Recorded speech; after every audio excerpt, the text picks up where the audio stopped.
क्या आपने कभी रात में आसमान की तरफ देखा है? कभी हैरानी हुई है, कुछ अद्भुत सा लगा है। यूनिवर्स बहुत बड़ा और रहस्यमयी है। ये हर तरफ दूर दूर तक फैला हुआ है। इसमें इतनी छोटी छोटी चीजें हैं कि दिखाई भी नहीं देती, और इतने बड़े बड़े स्ट्रक्चर्स हैं कि हमारी समझ से भी बाहर हैं। आज हम एक इनक्रेडिबल जर्नी शुरू कर रहे हैं, एक ऐसा सफर हर चीज के स्केल का, एकदम छोटे से पार्टिकल से लेकर बहुत बड़े बड़े कॉस्मिक जायंट्स तक। तैयार हो जाओ, आपका दिमाग घूमने वाला है। ये जर्नी हमें बिल्कुल लिमिट्स तक ले जाएगी, साइज की लिमिट्स, चाहे छोटी हो या बड़ी।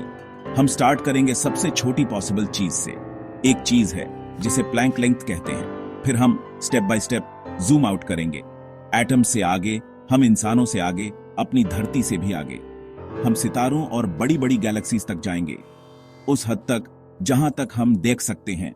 ये कहानी है स्केल की, ये कहानी है एग्जिस्टेंस की, ये कहानी है हमारे यूनिवर्स की। जरा सोचो कि तुम्हारे पास एक कॉस्मिक जूम लेंस है, एक ऐसा लेंस जो एकदम छोटी चीजों को भी मैग्नीफाई कर सके और साथ ही जूम आउट करके बड़े से बड़े नजारे भी। तो ये स्केल का एडवेंचर अब शुरू होता है। Let's go. चलो एकदम नीचे से स्टार्ट करते हैं। यूनिवर्स में सबसे छोटी पॉसिबल लेंथ, इसे प्लैंक लेंथ कहते हैं। ब्रिलियंट फिजिसिस्ट मैक्स प्लैंक के नाम पर रखा गया है। यह सिर्फ छोटा नहीं है, यह सबसे छोटा है। एक फंडामेंटल लिमिट जिसे नेचर ने खुद सेट किया है। इसे यूनिवर्स का सबसे बारीक धागा समझो, रियलिटी का अल्टीमेट पिक्सल। इससे छोटा कॉन्सेप्ट ही टॉट जाता है। हमारी करंट फिजिक्स कहती है इसके आगे कुछ नहीं। प्लैंक लेंथ कितना छोटा है? यह है लगभग 1.6 times 10 to the power of -35 metres. मतलब डेसिमल पॉइंट, उसके बाद 34 जीरोस, फिर 16। एक सिंगल एटम को इमेजिन करो। अब एटम तो छोटा होता है ना?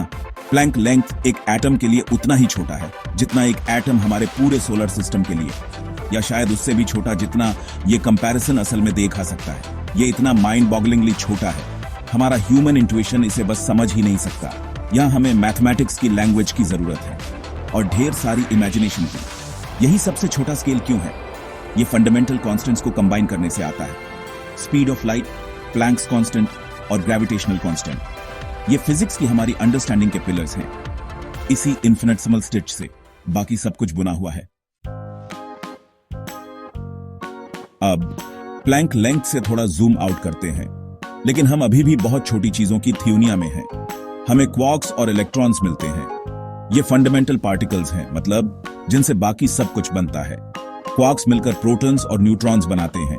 ये इलेक्ट्रॉन्स के साथ मिलकर एटम्स बनाते हैं। एक एटम ज्यादातर खाली जगह होता है, मानो या ना मानो, जिसके सेंटर में एक छोटा सा डेंस न्यूक्लियस होता है और इलेक्ट्रॉन्स उसके चारों ओर तेजी से घूमते रहते हैं। सोचो, एक चेरी की गुठली एक बहुत बड़े स्टेडियम में रखी हो। एटम्स केमिस्ट्री के बिल्डिंग ब्लॉक्स होते हैं। हाइड्रोजन, हीलियम, ऑक्सीजन, कार्बन सब एटम्स हैं। ये मिलकर मॉलिक्यूल्स बनाते हैं। दियो हाइड्रोजन एटम्स और एक ऑक्सीजन एटम मिलकर पानी H2O बनाते हैं। जिंदगी के मॉलिक्यूल्स जैसे DNA बहुत कॉम्प्लेक्स हो सकते हैं। एटम्स की लंबी चेन्स जो एक खास तरीके से अरेंज्ड होती हैं, ये मॉलिक्यूल सेल्स बनाते हैं जो जिंदगी की सबसे छोटी यूनिट्स हैं। एक अकेला human cell trillions of atoms से बना होता है। अभी से ही हम बहुत ज्यादा स्केल अप कर चुके हैं। प्लैंक लेंथ से एक सेल तक एक बहुत बड़ी छलांग है। अब खुद के बारे में सोचो, एक ह्यूमन बीइंग। तुम लगभग 7 ऑक्टिलियन एटम्स से बने हो। ये है 7, जिसके बाद 27 जीरोस लगते हैं। सच में छोटे छोटे पार्ट्स का एक चौंका देने वाला नंबर जो एक साथ काम करते हैं गजब के तालमेल में। हम छोटों के लिए जायंट्स हैं और बड़ों के लिए ड्वार्फ्स। चलो अपने ह्यूमन स्केल से और जूम आउट करते हैं। हम पहुंचते हैं अपने होम प्लैनेट अर्थ के स्केल पर। अर्थ एक खूबसूरत नीला गोला है जहां खूब जीवन है। इसका डायमीटर है लगभग 12,742 किलोमीटर्स। वो है करीब एक लाइट सेकंड का 1.3 मिलियंस। कॉस्मिक हिसाब से तो अभी भी छोटा है, लेकिन हमारे लिए बहुत बड़ा। आपको करीब 70 लाख इंसानों को सिर से पैर तक स्टैक करना पड़ेगा सिर्फ अर्थ के डायमीटर को मैच करने के लिए। ये हमारी पनाहगाह है, हमारा एकमात्र जाना माना घर। स्पेस के अंधेरे में एक कीमती हीरे जैसा। ऊपर देखो और शायद आपको हमारा सबसे करीबी साथी देखे, चांद, अर्थ का नेचुरल सैटेलाइट। इसका डायमीटर है करीब 3,474 किलोमीटर्स।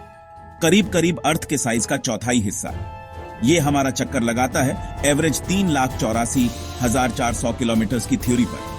मून से अर्थ तक आने में लाइट को करीब 1.3 सेकंड्स लगते हैं। एस्ट्रोनॉट्स इसकी धूल भरी सतह पर चल चुके हैं। ये इंसानी सूझबूझ और हिम्मत का सबूत है। चांद हमारे टाइड्स को कंट्रोल करता है, एक साइलेंट पार्टनर की तरह। इसका ग्रेविटेशनल डांस हमारी थ्यूनिया को आकार देता है। अब जरा अपनी सोलर सिस्टम फैमिली के बारे में सोचते हैं। अर्थ उन 8 बड़े प्लैनेट्स में से एक है जो हमारे सन का चक्कर लगाते हैं। कुछ रॉकी इनर प्लैनेट्स हैं, मरकरी, वीनस, अर्थ, मार्स, और बाहर की तरफ गैस जाइंट्स हैं, Jupiter, Saturn, Uranus, Neptune. Jupiter तो किंग है, सच में बहुत बड़ा। 1300 से भी ज्यादा अर्थ जुपिटर के अंतर समा सकती है। सेक्शन 5, हमारा स्टार सूरज, एक आसमानी पावर हाउस। हमारे सोलर सिस्टम के सेंटर में एक स्टार है, हमारा सूरज। यही सोर्स है लगभग सारी लाइट और एनर्जी का। वो एनर्जी जो अर्थ पर लाइफ को पॉसिबल बनाती है। अर्थ के मुकाबले सूरज बहुत बड़ा है। इसका डायमीटर है लगभग 1.4 मिलियन किलोमीटर। आप लगभग 1.3 मिलियन अर्थ सूरज के अंतर फिट कर सकते हैं। मान लो अर्थ एक छोटी सी मार्बल है, तो सूरज होगा एक बहुत बड़ा बीच बॉल, 1.5 मीटर से भी ज्यादा चौड़ा। ये सच में एक शांति और सेलेस्टियल बॉडी है जो हमारी गैलेक्सी के इस छोटे से कोने पर डोमिनेट करता है। ये पावर हाउस किस चीज से बना है? सूरज गर्म गैस का एक बहुत बड़ा गोला है, ज्यादातर हाइड्रोजन और हीलियम, सबसे हल्के एलिमेंट्स। इसके कोर में टेम्परेचर पहुंच जाता है 15 मिलियन डिग्री सेल्सियस तक।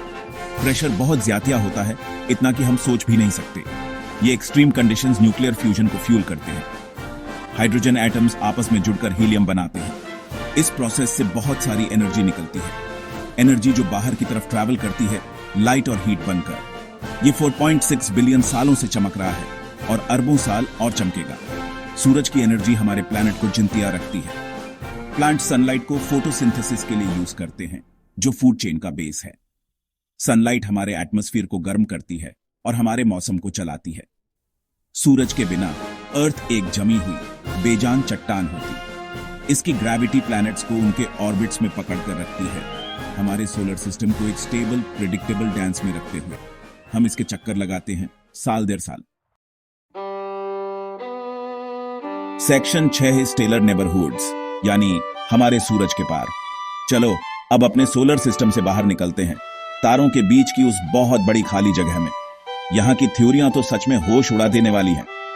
किलोमीटर्स तो यहाँ इतने छोटे पड़ जाते हैं कि उनसे बात नहीं बनती, इसलिए हम एक नया नाप यूज करते हैं, लाइट ईयर। एक लाइट ईयर वो थ्योरी है जो लाइट 1 साल में ट्रैवल करती है।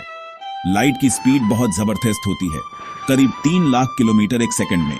तो एक लाइट ईयर हुआ लगभग 9.5 ट्रिलियन किलोमीटर, मतलब 95 और उसके बाद 11 0। इतनी ज्यादा थ्योरी कि इसका अंदाजा लगाना भी मुश्किल है। हमारे सूरज का सबसे करीबी तारा है प्रोक्सिमा सेंटोरी। ये अल्फा सेंचुरी स्टार सिस्टम का हिस्सा है। प्रोक्सिमा सेंचुरी हमसे लगभग 4.24 लाइट ईयर्स दूर है। इसका मतलब है कि इस तारे से लाइट को हम तक पहुंचने में 4 साल से ज्यादा लगते हैं। जब हम प्रोक्सिमा सेंचुरी को देखते हैं तो हम उसे वैसा देखते हैं जैसा वो 4.24 साल पहले था। हम टाइम में पीछे देख रहे होते हैं।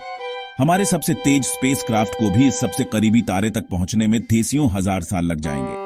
स्पेस ज्यादातर मतलब बहुत ही ज्यादा खाली है। तारे अंधेरे के इतने बड़े समंदर में रोशनी के छोटे छोटे आइलैंड्स जैसे हैं। तारे भी कई तरह के होते हैं, अलग अलग साइज, अलग अलग रंग, अलग अलग टेम्परेचर वाले।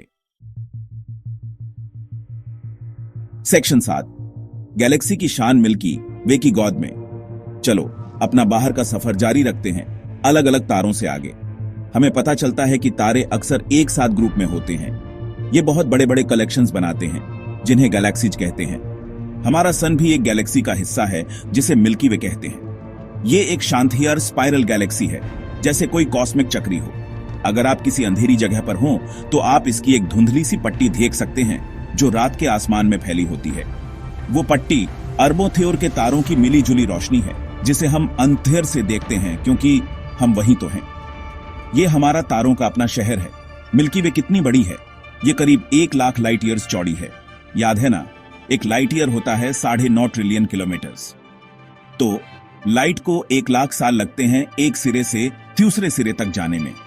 हमारा सोलर सिस्टम इसकी एक स्पाइरल आर्म में मौजूद है, गैलेक्सी के सेंटर से करीब 27,000 लाइट ईयर्स दूर। हम एकथेम चहल पहल वाले डाउनटाउन में नहीं हैं, बल्कि सबर्ब्स में जाथिया हैं। मिल्की वे में अंत्याजन 100 से 400 अरब तारे हैं। हर एक तारा एक सन बन सकता है और कईयों के तो अपने प्लैनेट्स भी हैं। ये नंबर्स तो बस हैरान कर देने वाले हैं। मिल्की वे का एक स्ट्रक्चर है, बीच में एक उभार बल्ज है पुराने पीले रंग के तारों का, और स्पाइरल आर्म्स हैं जहां नए तारे बन रहे हैं। इन आर्म्स में खूब गैस और डस्ट है जो तारों के लिए रॉ मटेरियल है, और इन सबके चारों ओर डार्क मैटर का एक बहुत बड़ा घेरा हेलो है। डार्क मैटर एक मिस्टीरियस चीज है जिसे हम देख नहीं सकते, पर हमें इसके ग्रेविटेशनल असर से पता है कि ये वहां है। हमारी गैलेक्सी के बिल्कुल सेंटर में है एक सुपरमैसिव ब्लैक होल जिसका नाम है सजिटेरियस ए स्टार। इसका मास करीब 40 लाख सन के बराबर है। सेक्शन 8.2 ऑब्जर्वेबल यूनिवर्स, किनारे तक झांकना। अब हम सबसे बड़ी छलांग लगाते हैं। हमारे लोकल ग्रुप ऑफ गैलेक्सीज के पार हम देखते हैं कि गैलेक्सीज खुद रैंडमली बिखरी हुई नहीं है, वो और भी बड़े स्ट्रक्चर्स में इकट्ठा होती हैं। गैलेक्सी क्लस्टर्स, जिनमें सैकड़ों या हजारों गैलेक्सीज होती हैं, और सुपर क्लस्टर्स, जो क्लस्टर्स के भी क्लस्टर होते हैं। ये सुपर क्लस्टर्स गैलेक्सीज के फिलामेंट से जुड़े होते हैं और एक बहुत बड़ा कॉस्मिक जाल बनाते हैं, एक स्पंज की तरह, जिसके बीच में बहुत बड़े बड़े खाली वॉइड्स होते हैं। ये है यूनिवर्स का लार्ज स्केल स्ट्रक्चर। हम कितनी दूर तक देख सकते हैं, इसी से तय होता है ऑब्जर्वेबल यूनिवर्स। यूनिवर्स लगभग 13.8 बिलियन साल पुराना है। सबसे दूर के ऑब्जेक्ट से आने वाली रोशनी इतने लंबे समय तक सफर करके आखिरकार हमारे टेलीस्कोप्स तक पहुंची है। तो हम 13.8 बिलियन लाइट ईयर से ज्यादा दूर कुछ भी नहीं देख सकते, क्योंकि उसकी रोशनी को हम तक पहुंचने का अभी टाइम ही नहीं मिला है। इससे हमारे चारों ओर एक स्फीयर बन जाता है, हमारा ऑब्जर्वेबल बबल। इस बबल का किनारा ही कॉस्मिक होराइजन है। ये कोई फिजिकल किनारा नहीं है, बल्कि एक इंफॉर्मेशन एज है, एक लिमिट की हम अभी क्या जान सकते हैं। ऑब्जर्वेबल यूनिवर्स का डायमीटर लगभग 93 बिलियन लाइट ईयर्स माना जाता है। रुको, अगर ये 13.8 बिलियन साल पुराना है तो 93 बिलियन लाइट ईयर्स चौड़ा क्यों?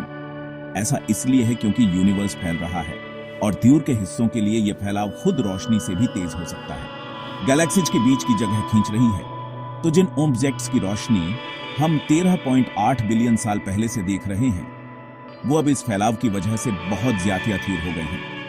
ये एक दिमाग घुमा देने वाला कॉन्सेप्ट है, कॉस्मिक ग्रोथ का नतीजा। यूनिवर्स स्टैटिक नहीं है, ये डायनामिक है। ऑब्जर्वेबल यूनिवर्स में कितनी गैलेक्सीज हैं?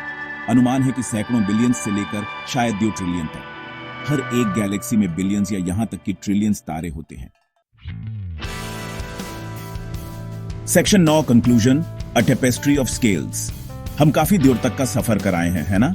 लगभग इन्फिनिटेसिमल प्लैंक लेंथ से, जो रियलिटी के कपड़े की सबसे छोटी सिलाई है, एटॉम्स, इंसानों और हमारे होम प्लैनेट अर्थ से गुजरते हुए, हमारे सन और उसके आसपास के स्टार्स को पार करके, हमारी मिल्की वे गैलेक्सी के विशाल फैलाव के पार, ऑब्जर्वेबल यूनिवर्स के एक्तेम किनारे तक। स्केल्स के आर पार क्या जबरदस्त राइड थी ये हमें दिखाता है एक यूनिवर्स जो कमाल की डाइवर्सिटी से भरा है, अनइमेजिनेबली छोटे से लेकर अनइमेजिनेबली बड़े तक। ये सफर हमें कॉस्मोस में हमारी अपनी जगह दिखाता है। हम इंसान एक तरह से बीच में हैं, क्वांटम थ्योरिया के हिसाब से तो बहुत बड़े, लेकिन कॉस्मिक स्टेज पर एकथेम मामूली से। ये पर्सपेक्टिव हमें हम्बल फील करा सकता है। इससे हम खुद को छोटा महसूस कर सकते हैं, शायद इनसिग्निफिकेंट भी, पर मुझे लगता है कि इसे कुछ और करना चाहिए। इसे हमें वंडर और क्यूरियोसिटी से भर देना चाहिए। ये यूनिवर्स हमारे रोज के एक्सपीरियंस से कहीं ज्यादा बड़ा और शांतियर है, और हम इसी का हिस्सा हैं। जरा ह्यूमन माइंड के बारे में सोचिए। एटम्स का ये कलेक्शन इस छोटे से प्लेनेट पर उसू ने इतने बड़े बड़े स्केल्स के बारे में सोचने की एबिलिटी डेवलप कर ली है, टेलीस्कोप्स और पार्टिकल एक्सेलरेटर्स जैसे टूल्स बनाने की और पहुंचकर समझने की कोशिश करने की। ये वाकई में एक कमाल की बात है। हमारी क्यूरियोसिटी हमें ड्राइव करती है एक्सप्लोर करने, सीखने, कॉस्मोस की उस कहानी को जोड़ने के लिए जो बिग बैंग से आज तक की है, और इसके अंतर अपने फ्यूचर के बारे में सोचने के लिए। ये यूनिवर्स एक बहुत विशाल, आपस में जुड़ा हुआ टेपेस्ट्री है, जो एनर्जी और मैटर के धागों से बुना हुआ है, साइज और टाइम की एक हैरान कर देने वाली रेंज में। इसके स्केल्स के बीच हमारा सफर कभी सच में खत्म नहीं होता। हमेशा और भी मिस्ट्रीज होती हैं सुलझाने के लिए। और भी सवाल होते हैं पूछने के लिए, और भी नए फ्रंटियर्स होते हैं एक्सप्लोर करने के लिए। तो आसमान में सितारों को देखते रहिए, यूनिवर्स इंतजार कर रहा है।